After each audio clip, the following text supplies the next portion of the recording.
Lesson 4, we're going to be applying materials to the table, and we're going to create a viewport that we can print out. So to get the materials, you want to go to the ribbon above and go to Render, and you will find the Material Browser, and go ahead and select the Material Browser. And this may take a moment to load. And in the Material Browser are hundreds of materials. So let's just go ahead in the menu, type in wood, and you can use whatever you want. I'm going to use something that I'm familiar with here, and this is the Androba, and I've used this before, so I have some idea what it's going to look like. Now these are textures. We're not actually applying photographs. You can manipulate these, the density and the and what the material looks like in here if you double click on the icon. And since I've used this, I'm somewhat comfortable with it. And to apply it to everything, what I want to do is get the properties open. So I can right click and click on the properties. And once that's open, you can see that I can add material here. And these are materials I've used before, so that's why they're there. So the easiest way for me to get all this on here is just from the bottom. Go up from the bottom right to the left, select everything, and then the material varies here, but let's go to the Androba Natural, and you can see that it's on there. Use whatever material you're comfortable with. And so the next part of this lesson, we're going to create a viewport, and we're going to add dimensions. So inspect your drop leaf table and make sure that you have material wherever you want.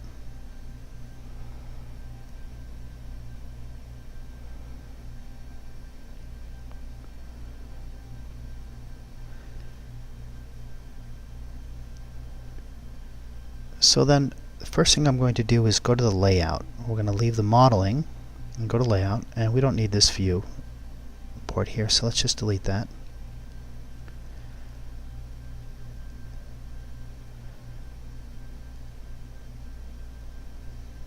And then go to Annotate and go to Table, and we want to match what I have here, one column.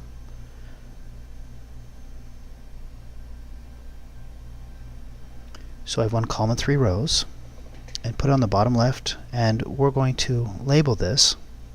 So you'll be putting your name in there, but put name, colon,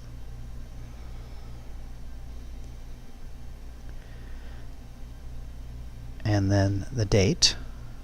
And you want to be consistent. So for example, I've capitalized the date, so you want to be consistent throughout. And then the scale. Very important, you put the scale on here. And colon. And once you have that done, then we're going to create the viewport.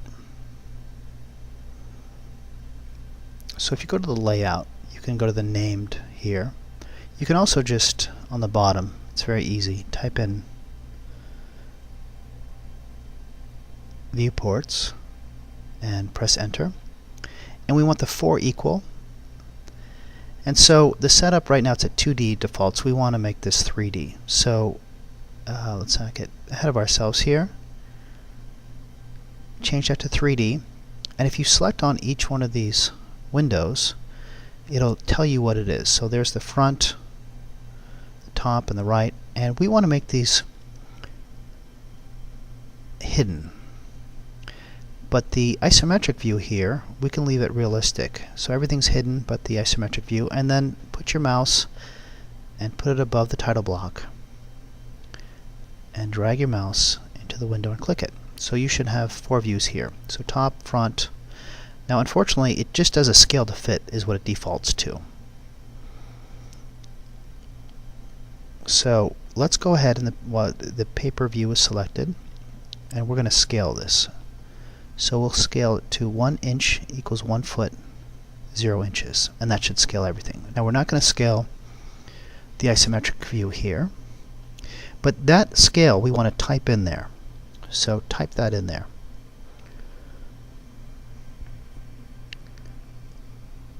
So 1 foot equals 1 inch dash 0.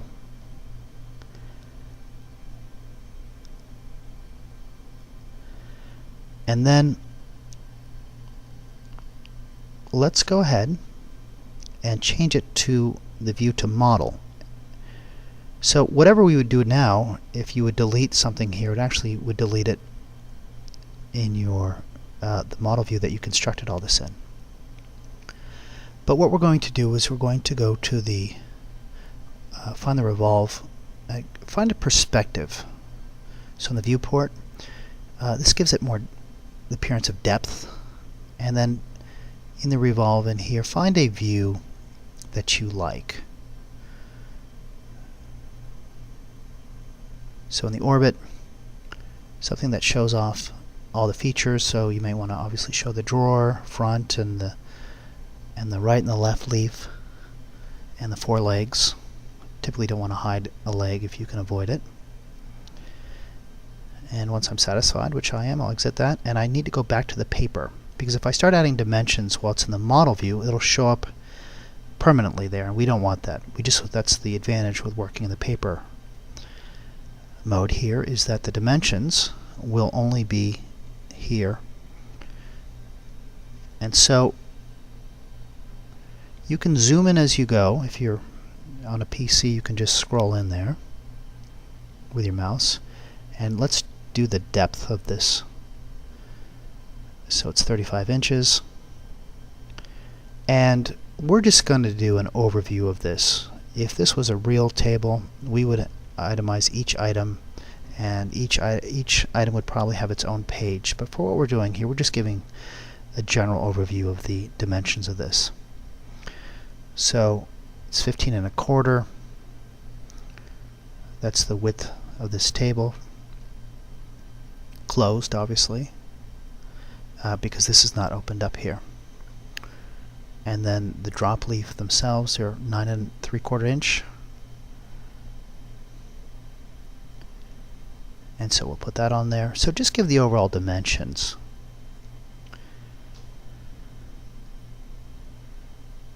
And we'll give the height over here 27 1/2 inches in height. This is actually a real drop leaf table dimension from a real table.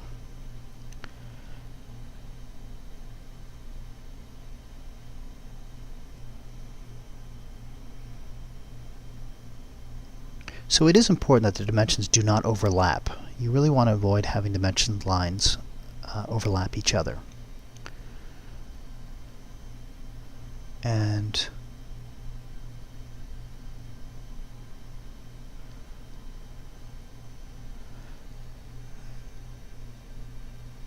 And then when you dimension legs or something round, you always have to dimension from the center of the cylinder.